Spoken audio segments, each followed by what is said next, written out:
Okay, I guess we have most of the people here. Let's start. So, good afternoon, guys. So, this is going to be an introduction to EEG pre-processing. Um, the sound is fine, right? Just want to confirm. Yeah. So, right.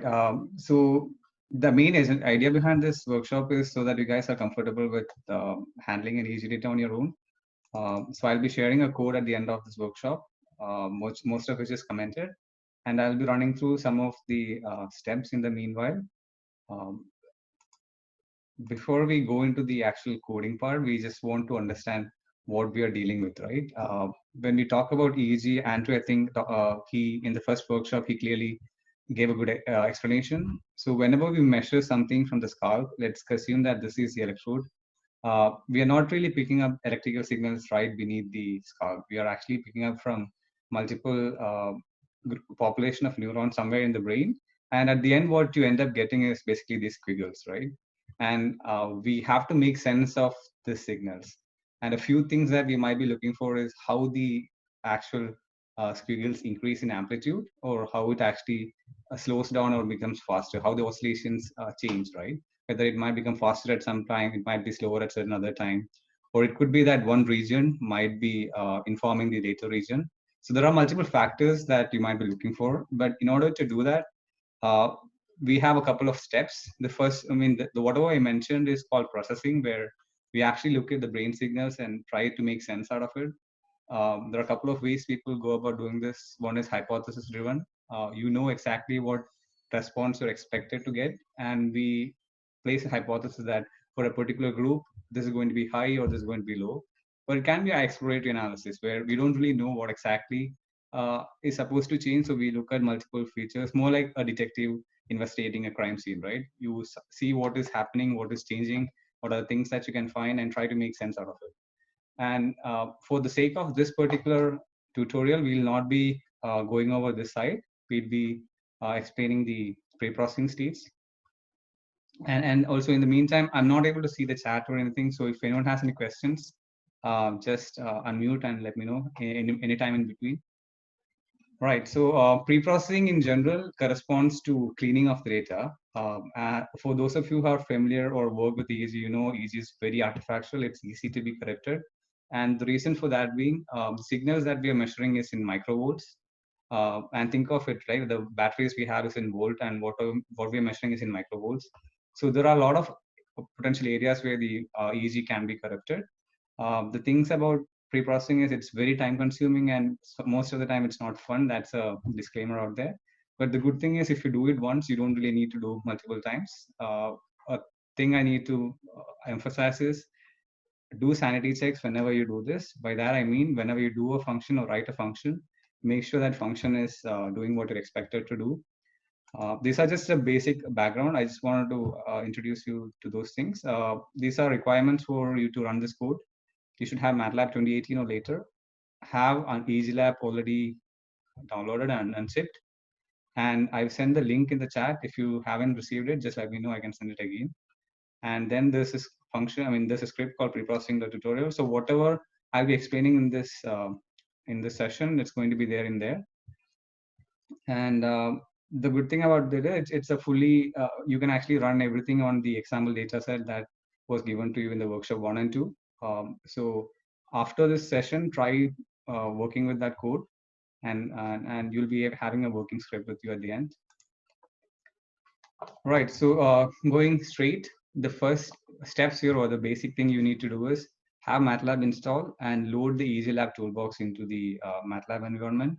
For that, you need to add the EEGLab tutorial to the path.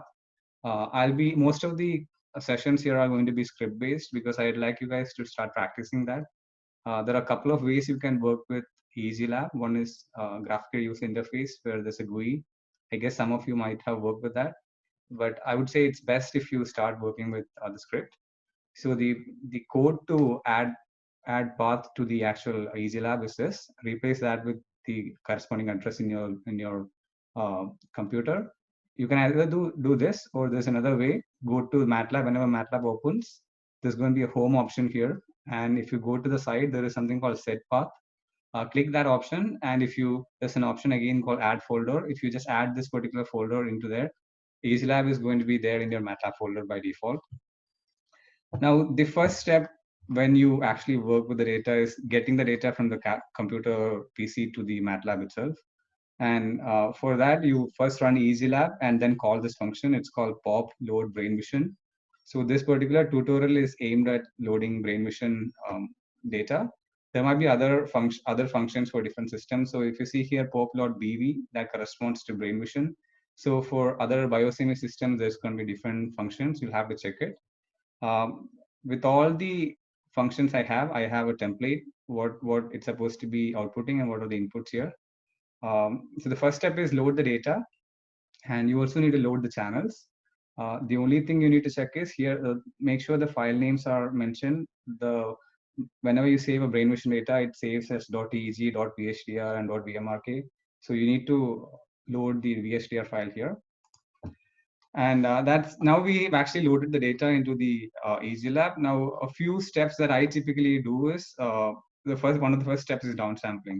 To give a bit perspective on that, just think of it like watching a movie in a ultra high HD TV or SD TV, right?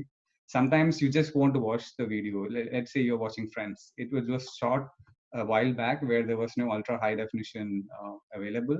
So it doesn't really matter for you if you're watching in an HD TV or an ultra HD TV, right? So as long as you have the information, you can watch the information that you're looking for. You don't need to have very high resolution. And oftentimes in EEG processing, what we do is we collect the data at very high sampling rate, like 1,000 samples per second. So for every second of data, you'll have 1,000 points. And more often than not, we might not need it. So the first step I typically try to do is downsampling it. Downsampling it to a low frequency would reduce the dimension and limits the artifacts in the higher frequencies. The question is, how do you decide on what is the sampling rate to which we should downsample? And some of you might be familiar with this. It's called Nyquist criterion. If you don't know, what it says is, if you have a particular frequency of interest, let's say I'm interested in studying the beta power, which is terminating at 30 hertz, then your sampling rate should at least be twice that of the frequency of interest. So if I'm looking at 30 hertz, you should have at least 60 plus as a sampling rate. And this is an example I've generated, a toy example to show you how that actually works. This is a cosine wave I've generated, which is sampled at 1024 hertz. So this is how it is originally present. And I downsampled it to 128 hertz by a factor of 10. You can see that the pattern is still preserved. Pretty much most of the data is there. Now I again downsample it to 32 hertz. If you see here, there's some deformations, but still the frequency actual oscillation is still retained at 10 hertz. But then when I downsample to 16 hertz, which is less than twice the frequency of interest, which in this case is 10 hertz, you can see the signal is heavily distorted, right? So whenever you work with the data, you should understand and decide prior what is the maximum frequency I'm looking for. In most of the studies, we limit it to 50 hertz.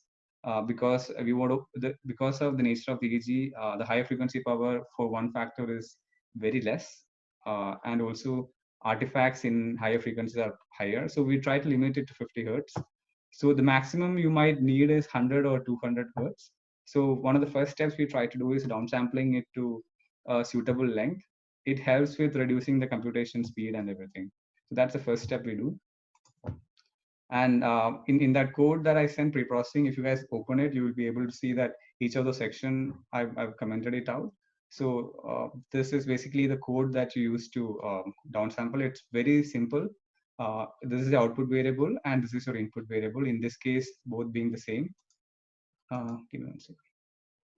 So I have a question. If it was alpha band, do we downsample it to 24 hertz? That's a good question. Let me go back here. So theoretically, yes. If you want to capture 12 hertz, you only we need 24 hertz. But if you check here, even though 32 hertz, half of 32 is 16, which is still higher than the 10 hertz, there are some deformity there in the data. So we always recommend you have a buffer on the top. So we typically, if you want alpha, I'd keep at 30 hertz or something. So keep some extra wiggle room so that it actually captures it properly. But yeah, we don't really need to do the entire 100 hertz.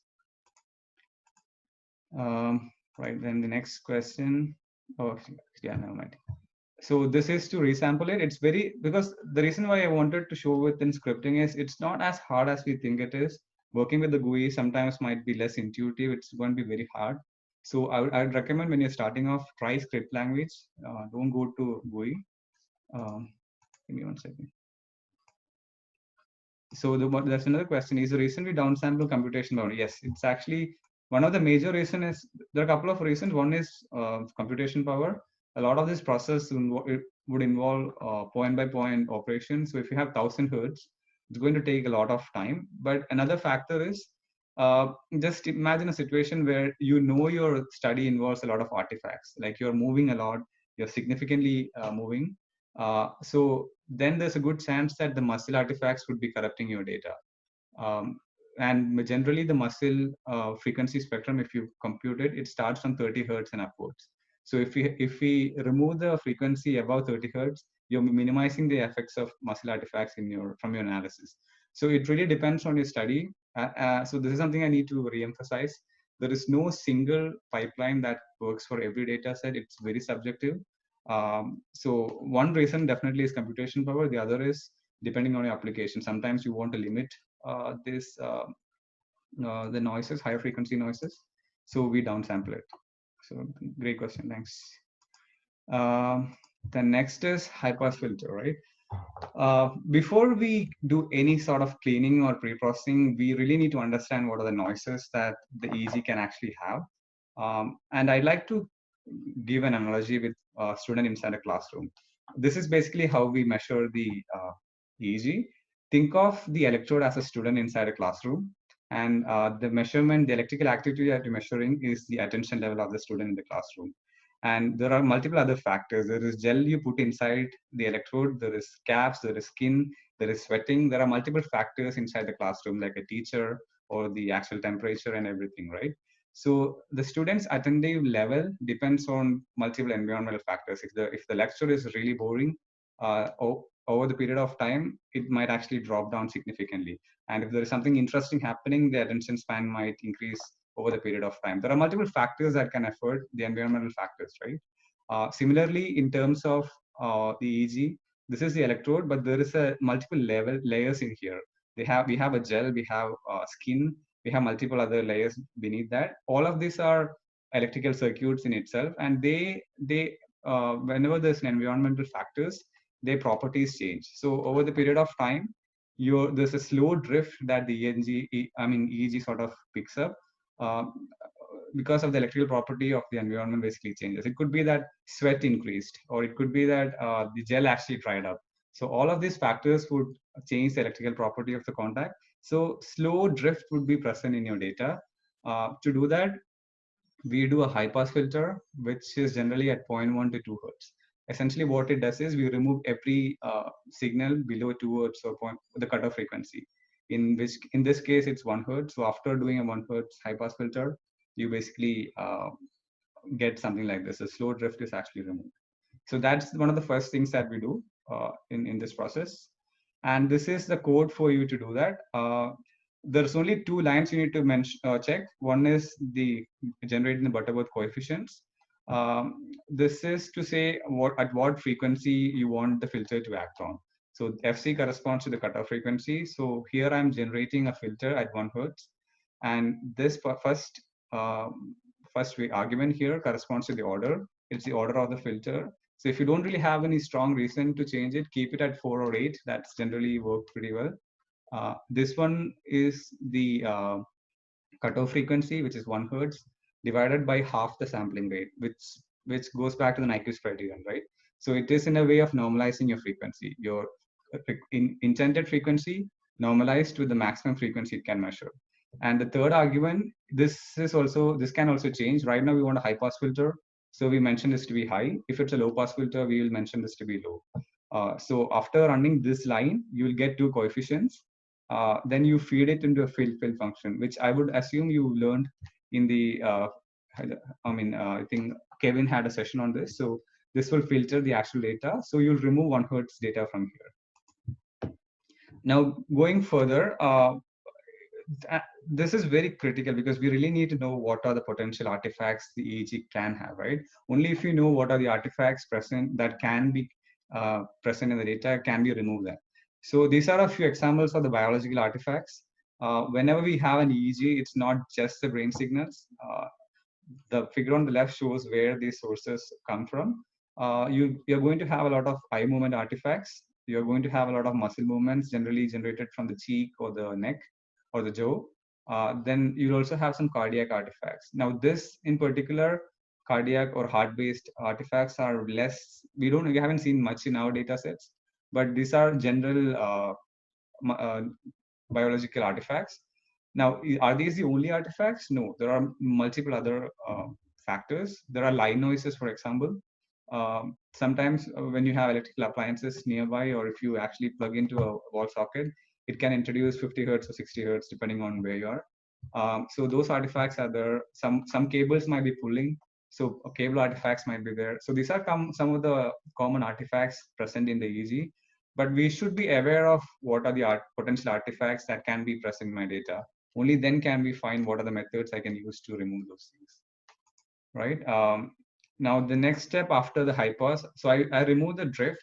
Now the next step I want to remove is the eye artifacts, because if you have worked with EEG, you know, this is very prominent artifacts, and it's really hard for us not to blink. We blink very often. It's an unconscious act, sometimes conscious, but it's going to be there every 1 or 2 seconds.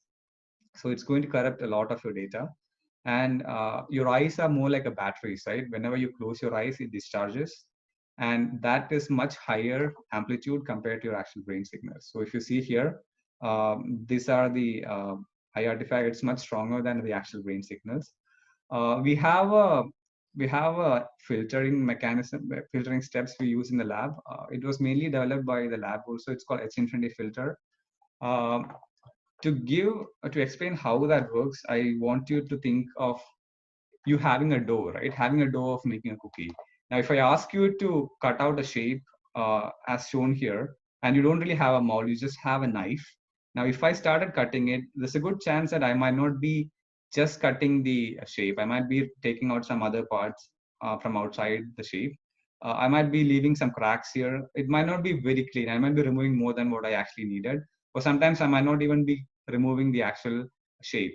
But instead, if I have a mold where I know exactly the shape I want to remove, then I just press onto it. I can get exactly that particular cookie shape without damaging the rest, right? H infinity filter is in some sense the same way. If you know the artifacts, if you have a template of the artifacts that you need to remove, this H infinity filter basically helps you do that. For that, we measure just the eye movement, eye artifacts by putting electrodes over the eyes. So if you see here, this gentleman wearing a couple of electrodes over the eyes, there is one on the left side of his eye and one on the other side. So this will capture both his eyes up and down movements. And this is essentially the the signal that you get. If you see, this is just the eye artifacts, vertical eye movement artifacts. And looking at the EEG data from a nearby channel, which is FP1 is very close to that particular EOG, you see that these are very aligned. Now you know exactly when these artifacts are happening.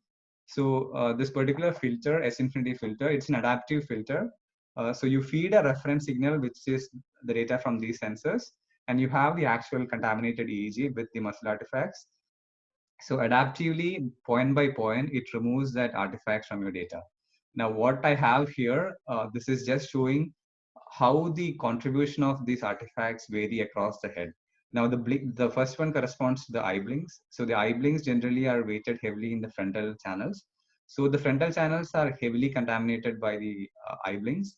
Towards the back, it's less affected. Similarly, this corresponds to the left and right eye movements.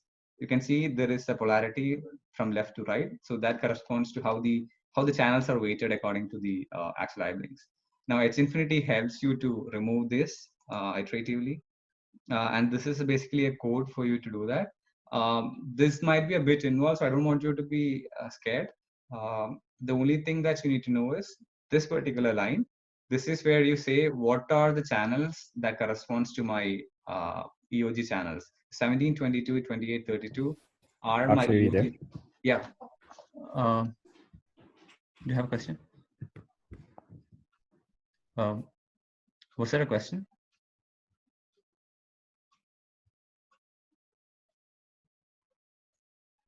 At this page? Yeah. Yes, you just started that one. Okay, great. So the only thing that you need to be worried about is check this EOG data, right? This corresponds to the channels that are your EOG channels. This might be different in your data set. Sometimes you won't even have an EOG channel. So don't worry about the steps. Worry about this only if you have actually measured the EOG. Select the EOG data, and this particular line, it removes these channels from your EEGLab structure. So you'll only have the EEG without the EOG channels. Then this is just subtracting the one on the top with the bottom and left with the right. That helps isolate the EOG artifacts better. And these are some hyperparameters that we need to set. Don't worry about these things. These typically work quite well for now. But the only thing you need to check is this value here, 61. That should be 1 plus, give me 1 second. Oops. How's it now?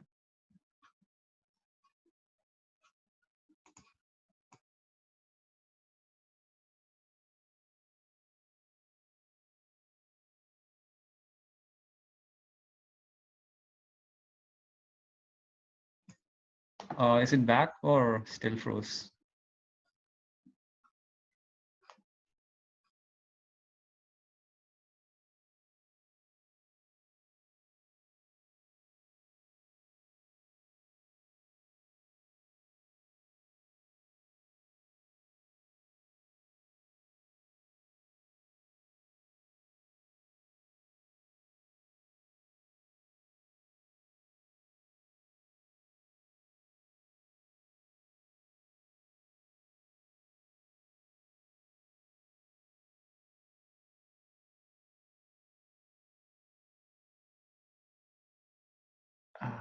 Can you see the screen now?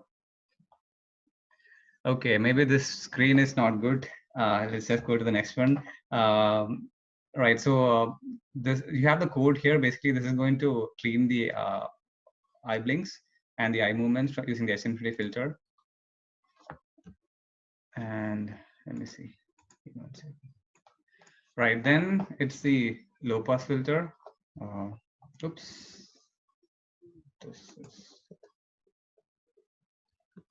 So what does a low pass filter do, right? We mentioned previously about how to why we downsample it, right? Sometimes we might not be interested in a certain frequency range. Like if you're only interested in alpha, you might not want to know what is happening in the gamma band. So what low pass filter does it, if your signal has frequency more than the cutoff frequency, it's going to limit those frequencies. It's going to remove that, right? Essentially, this is a good summary of. I don't think this meme. I mean, I can explain better than this meme. So if you have frequency content more than that, it's not going to let that pass. To give an example, I made a toy figure again. This particular signal has 2 hertz, 10 hertz, and 80 hertz. Now I made a low pass filter at 30 hertz. So in here, if you see, these two should be fine, but the 80 hertz should be removed. So as expected, the high frequency component from the data would be removed. So you'll have a cleaner signal. So essentially, that's what you're doing. If you want to remove more than 50 hertz, you low pass it at 50 hertz. So this is an example again on how to implement that. It's the same as high pass filter. Everything is same. You just change the cutoff frequency, and instead of high, you keep it as low. So you'll be able to do the low pass filter there, right? This is very important that I stressed previously. Whenever you do any of these steps, do sanity checks, plot the data, make sure you're doing it correctly. This figure was generated before I changed the cutoff. So in here it was 30 hertz. So the one with the solid lines. Hopes there's a question. Why do we do high pass first and low pass later? That's a good question. So when you're doing the H infinity filter, it's always recommended to do a high pass first. You don't necessarily need to, but they say it's best to do a high pass filter first. There's no reason why you should do just low pass filter. I mean, low pass filter afterwards. You can always do low pass filter first and then high pass filter. Those are independent, so it shouldn't matter. but we did high pass first because it is recommended to do that before the H infinity. So there's a question: does the low pass cutoff frequency lower than 30? Does the low pass cut? Could you repeat? Could someone tell the question? I'm not figuring it out. So when you did the low pass filter and you set it at 30 hertz, did it take off all frequencies below 30 hertz? So like 29 to like 1, or did it take off greater than 30 hertz? 31 right. So the name is, so if you see the names, right, it's sort of, when you say high pass, what it says is whatever is higher than this frequency, it's going to let it pass. When it says low pass, whatever is lower than this, it's going to let it pass. It's low pass and low not stopping. So when I do a low pass filter at 30 hertz, it is going to pass everything below 30 hertz. So it's going to remove everything after 30, but it's going to retain everything below the 30 hertz. Essentially, that's what it's doing. Is that clear?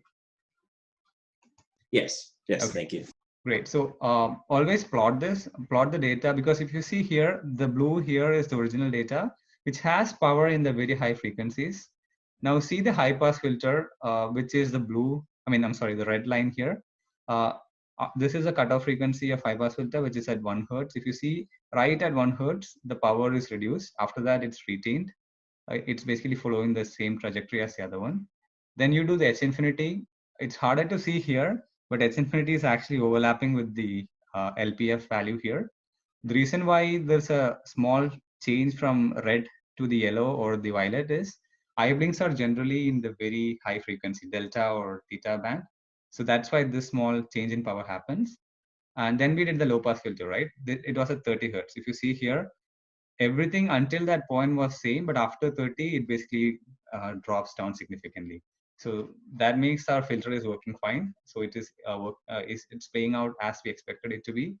So in the code that I have, there is a section that shows you how to generate this figure. So you can actually use that in your data as well. The next step is the sanity check on H infinity.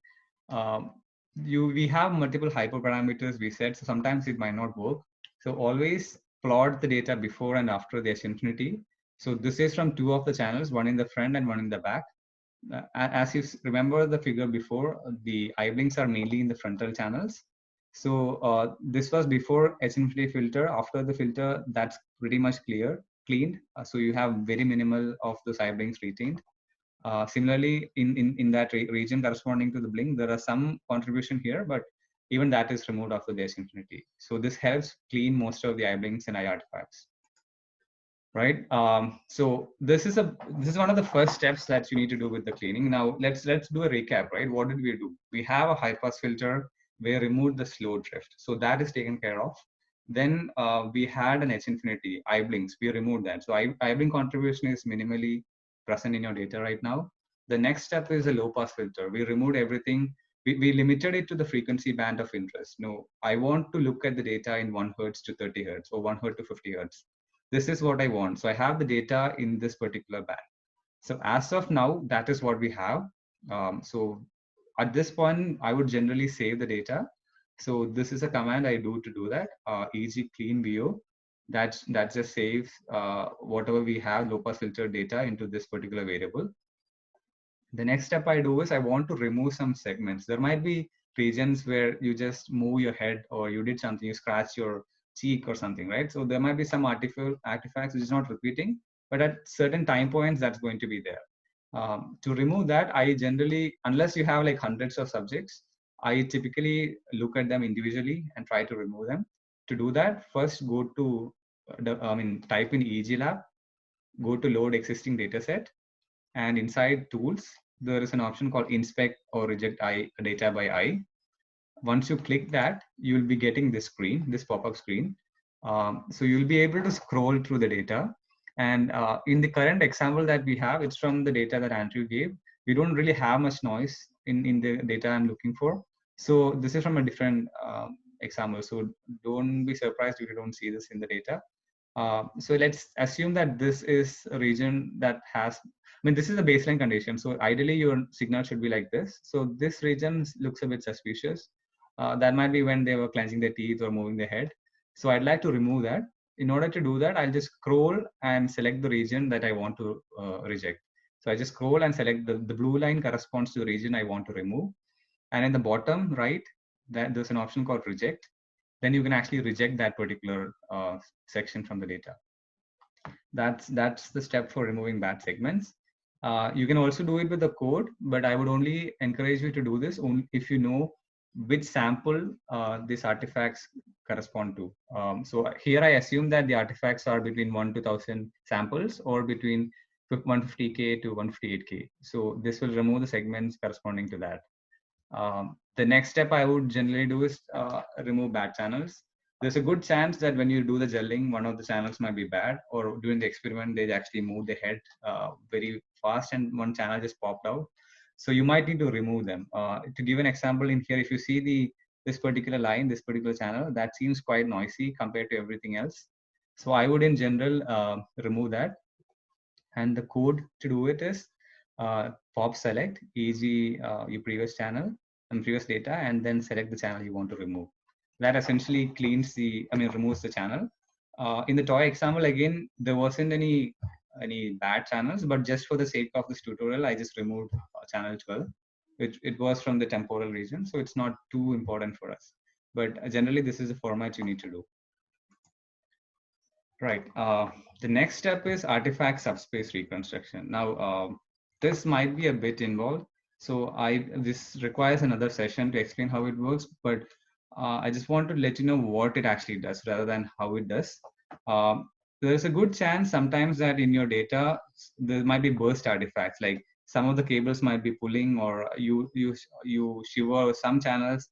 A small spike happens every now and then. For example, in this data, there's a small spike here, which is not there in any other region. So you might need to remove that. So ASR is one method that you use to remove that. And it is based on principal component analysis based reconstruction. I don't want to explain what PCA does, but just to give a basic idea on what it is, imagine this situation, right? If I ask you to take a photo of a teapot, there are multiple ways you can do that. I take from this angle, I take this angle, I take this angle. So I have 3 different photos and I look at each of them to see how they look like from different angles. At the same time, I can always take one single photo from this particular angle where I get most of what the teapot actually looks like. I know how best capture that teapot, right? So PCA in some essence is doing just that. What is a particular direction from which I need to look at my data to explain maximally what the data contains? So I'm going to leave it at there. I would recommend you guys to read more on it later on and what ASR does. But for the sake of this tutorial, understand that it is just to remove these burst artifacts. So it's going to reconstruct it from the nearby adjacent components or channels essentially. And this is a function you use to do that. There are multiple options you can do. Flatline criterion, I've turned it off. What that does is if your channel has a flat line multiple times, it removes that channel. Sometimes there's data loss due to transmission issues. So you might need to remove those channels, but I've removed this option. There's another one called high pass. We've already done the high pass already, so you don't need to do it again. So the ASR requires a high pass filter prior. So we've turned it off. There's another thing called channel criterion. That is to remove the channels. Previously, I explained a way we look at the data and see whether that doesn't make sense. We just remove it, right? What this particular function does is, if I have a channel, I can basically reconstruct the value in that from the nearby channels. And if the reconstructed channel data does not correlate, is very different from the actual data itself, we remove that channel. That's a basic principle behind it, but don't worry about it for now. Just we turned it off for the present moment. Initially, you don't need to worry about it. If you really want to explore more on those, we can explain our separate session. Line noise criterion, similarly, if your channel has a lot of line noise, it rejects that channel. Now, this is the only criterion that I want you guys to emphasize on. Burst criterion, which is 10 standard 10. That is the standard deviation at which we want to reconstruct. So this is suggesting how much deviation from the clean data okay, let me go back here. In some sense, what ASR does is you have a cleaner part of your data where we assume that there's no artifacts. Then you know how the different channels are related to one another in the principal component space. So what this criterion does is if a particular window you're trying to clean deviates a lot, like 10 standard deviation from this relationship, then it's going to clean that section. So if you go to the previous example, at this it was not cleaning at any of these points, but at this particular window it was deviating more than 10 standard deviation. So it actually removed that and reconstructed it from the other components. The only thing you need to worry about there is this value. I would recommend keeping 10 to 30 and don't go below if you're doing ICA afterwards. This is just to plot the data, the figure I showed before. Right. So let's again give a bit more background on where we are right now, right? We've isolated the frequencies of interest. We removed most of the artifacts from the other regions. We've also removed the bad segments from the data where people were actually moving or clenching or things. We removed that. We removed some of the channels which we felt was artifactual. We don't want those things. And every now and then, if there are blips in certain channels, we clean that with ASR, right? So we have a relatively cleaner artifacts, but still there might be some other artifacts which are retained. And this independent component analysis is one of the most commonly used methods of EEG cleaning. To explain that, the best way people do is with the cocktail party problem. How that works is, imagine two people inside a bar. This person is, whenever this person is talking, assume this is a speech signal, right? This is how his speech is looking like. And there's a second person in the same room who's talking in this way. So this is his speech signal. And there are two microphones in the same room. So the microphone would not just be picking up what this person is telling, it's going to pick up what the other person is also telling. So if you have two microphones, both of them would be having a combination of signals from both of them, right, for each individuals. So at the end of this microphone, what you have is a mixture of two signals. And essentially what ICA does is it tries to maximally separate the independent sources. So in an ideal world, after doing an ICA, you'll be ending up getting person one speech and person two speech separately. So that's the basic idea behind independent component analysis. Going back into the EEG, from the analogy to the EEG case, I think when in the first workshop we explained, right? There are multiple sources inside the brain. Think of these arrow marks as individual sources. Now these are going to spread out onto the surface and we are going to measure it with the electrodes. Now in an ideal world, this would be only detected here or here, but because it's spreading out, some part of this component would be here in this channel and this channel and this channel. Similarly, all of these sources will have some combination of, some contribution to all of these electrodes, right?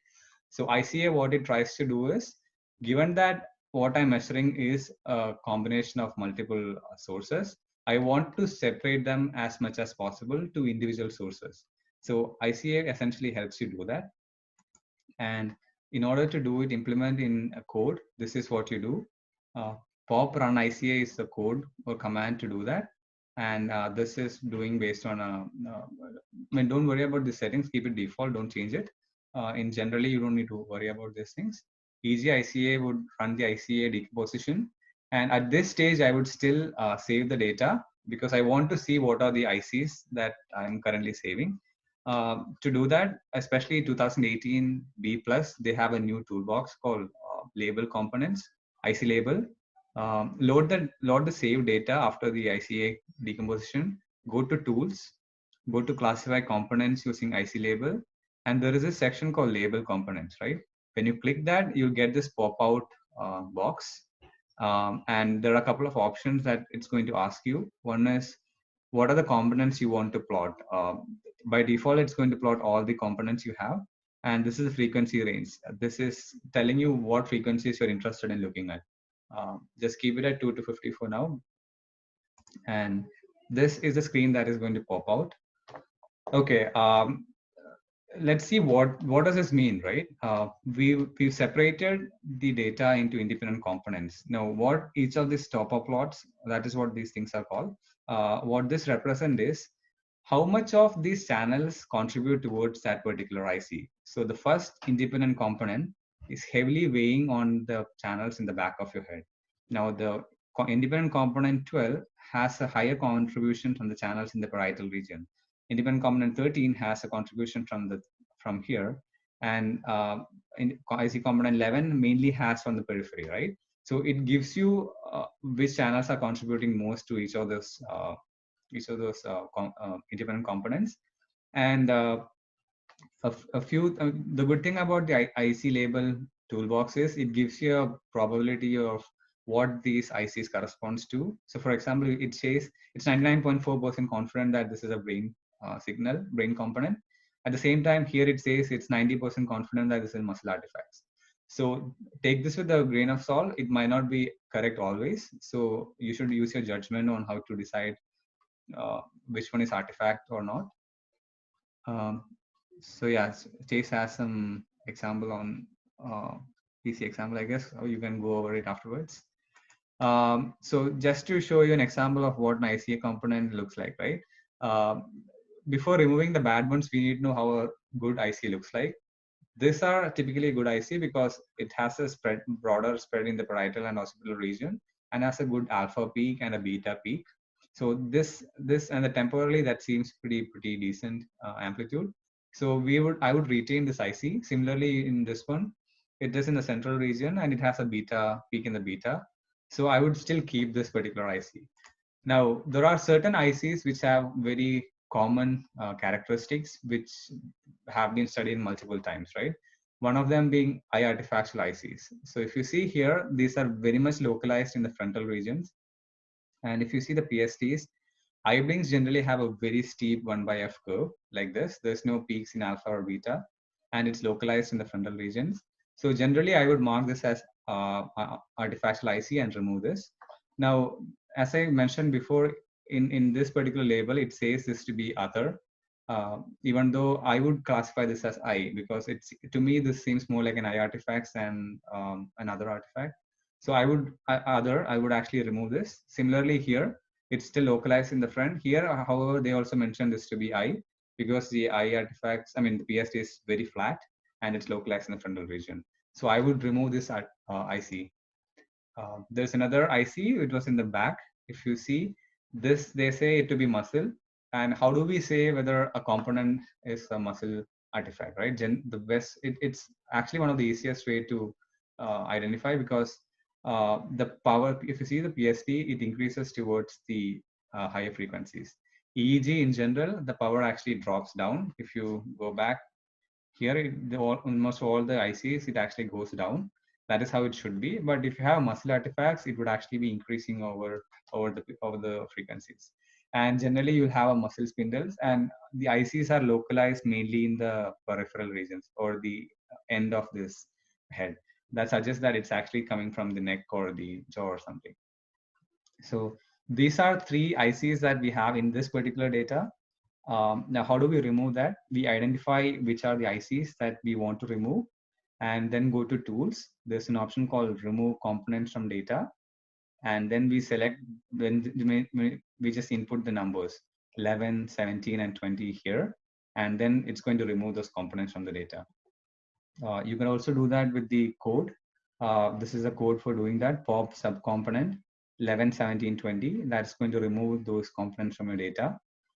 The next step generally I do is we remove some of the channels before, right? In our case, just one channel. We'd like to interpolate it back based on adjacent channels. We interpolate the removed channels. So this particular line is going to do that. And at the end, we save the current data. So I'm going to go over a few more examples on ICA cleaning, some other examples, because this is something very important and people sort of learn. There is a website. I'm going to type in the chat, EEGLab. If you go to Google EEGLab, they have some tutorials where they show some expected patterns, and there's like a gamified version. You can practice IC labeling there. So going back to the slide, these are 2 other examples of eye artifacts. Now, how do I say this is eye artifacts? You see the distribution in the top plot. It's mainly in the frontal region. The Ph.D is pretty flat, 1 by f, and there's this eye movement sort of pattern in the temporally as well. Similarly, the next one, how do I say this is eye artifacts? It has a polarity in the front, left and right, and it has a steep 1 over f as well. So I would remove these. I would mark these as eye artifacts, and in general, I would remove them. So my priority in identifying eye artifacts would be I check the topoplot first, then I check the Ph.D, then I check the time series. That's my go-to way of identifying. Then let's go to the muscle artifacts. As before, it is localized in the periphery. If you see the actual Ph.D, it's increasing towards the end. And this is something you can also see in most cases. It's going to be spindles. These are muscle spindles, the spiking activities. So that suggests that it's a muscle artifact. So in here, my go-to method is go check the Ph.D first, and then check the topoplot, whether it's in the periphery, and then check the time series. That's my way of navigating through EMG. Now, why is that important? These are two examples. Both of them have similar topoplot distribution. It's in the side. But if you see the Ph.D here, this has a high peak. It's increasing in power towards the higher frequency. Whereas here, it's very 1 by f with a peak in alpha. So this is indeed a good IC, whereas this is indeed a bad IC. So you have to be very careful while navigating with these things. If you go by this Ph.D, go by Ph.D. So this is artifactual. This seems like clean. Again, topoplot, that seems similar. So I don't know. Then I check the time series. This is in the alpha powers. It seems very clean. So that's a couple of ways you can go about doing it. There are certain other artifacts which are present in the data, some of them being channel pops. If you see here, this is very localized in a particular channel. It's not spread out to multiple channels. And if you check the time series, you can see that something is happening here.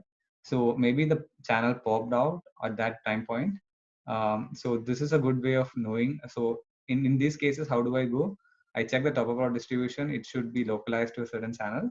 Then I check the time series, whether something is happening funny in those things. So that's the way you identify channel pops. Okay. So there are some additional commands in that script. So as I said, there is no universal way of cleaning. There's no right and wrong way. It's very subjective to the researcher. So in some cases, if I'm looking at more than 50 hertz, there's a component of line noise, which is 60 hertz. This is an example. If you see here, the line noise, there's a huge contribution at 60 hertz, similar to the alpha. So you'll have to do a notch filter here. This is a code that is used to do a notch filter. So it's going to remove just a few frequencies around 60 hertz.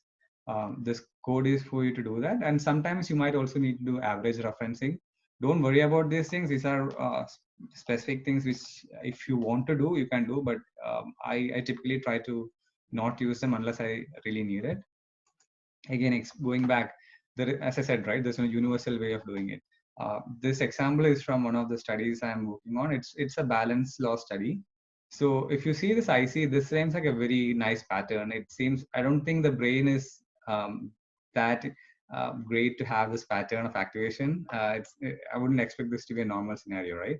It has a clear pattern. So this definitely seems like a bundle artifact. So the cable might be pulling. So this artifact might not be there in most of the studies. So depending on your study, you'll have to understand what are the potential artifacts. You'll have to remove those. I talked about high pass filter. I mentioned about doing it 1 to 2 hertz. There are some studies that do very slow potential. There's something called Vershaft potential. These are movement related potentials. When you anticipate something is going to happen, the brain sort of synchronizes and goes down. The potential basically drops down. Those are in very slow frequency, like 0.1 to 0.2 hertz. So if I do a high pass at 1 or 2 hertz, I'm going to kill that signal. So you should know what are the phenomena you're expecting to get from the study. So depending on that, you'll have to change your processing and everything. So with that, I'd like to end. So the takeaway message is these are tools that you have, but you really need to think on what your data set compares. Compare it to the traditional methods and research papers. Know what your data set would have, and use the methods that you seem is most appropriate. So that's it from me. If you have any more questions on any of this, let me know. Okay, so I have a question. Assuming we are looking for a baseline measurement in clean data, wouldn't it be harder to find since ICA may have filtered it out? So when you're looking for baseline data, ICA and ASR would not necessarily clean it. So let us go back to those slides, right? Oh, actually, I guess maybe I understood your correct question. So maybe you're asking that if I remove the artifacts, would it be harder for me to identify baseline? Is that the question, Chris? Yeah, so that's a good question. If I don't really know where my baseline is, which happened in a lot of our studies, we don't have the markers that says when the baseline happens. So actually artifacts are good for you in that case. It helps you identify. Maybe Anika would also be knowing this. In those cases, we'll actually be having artifacts to inform us. If you clean it, it's going to be harder. So because when let's say I'm having baseline where I'm standing still, and then suddenly I started walking around. So there's going to be a period of very slow, stable EEG, and soon after the baseline end, there's going to be a very rapid eye artifact or artifacts, muscle artifacts. So that can be used to label baseline and everything. So for the annotation purpose, I would generally keep it as it is, depending on your application still, and then do the other processing. If that is more clear, Chris? Yeah.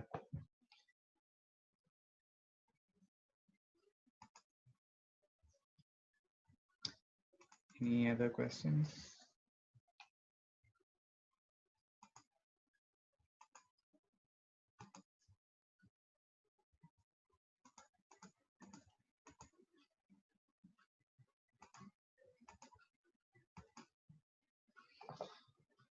Okay, so if there are no more questions, I would be sharing the, I think you have the link to the code already, right?